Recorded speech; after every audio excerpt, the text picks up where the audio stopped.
কোনোবা মোৰ জীৱনৰ পৰা আঁতৰি গ'ল, সেইটো মোৰ লেছন নহয়, একদমেই নহয়। হয়তো তেওঁ মোৰ জীৱনৰ পৰা আঁতৰি গৈ বহুত বেছি ভাল কৰিলে, কাৰণ তেওঁ মোক জীৱনৰ এটা নতুন পথ দেখুৱাই থৈ গ'ল।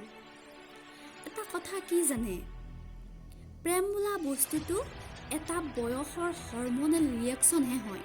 এইটো মই ভালদৰে বুজি উঠিছোঁ, য'ত বলীয়া হৈ আমি নিজৰ কৰণীয়খিনিকো পাহৰি যাওঁ। যিখিনি আমি কৰিব লাগে জীৱনত সেইখিনি পাহৰি গৈ প্ৰেমৰ নামত বহুত মতলীয়া হৈ পৰোঁ।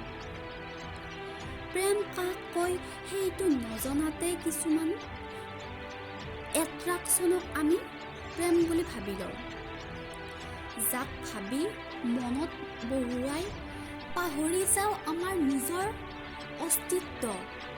এটা কথা, জীৱনত বোলে ঠেকা খালেহে বহু কথা শিকিব পাৰি। এইটো একদম সঁচা কথা, কাৰণ এদিন ময়ো ঠেকা খাইছিলোঁ। যদি মই ঠেকা নাখালোহেঁতেন, হয়তো মোৰ ৰিয়েল জীৱনটোক মই চিনিয়ে নাপালোহেঁতেন আৰু এটা সময়ত হতাশাত ভুগিলোহেঁতেন। আজি মই ফ্ৰী, সম্পূৰ্ণ ফ্ৰী। মোৰ মূৰত আনক ভবা চিন্তাৰ সময় নাই।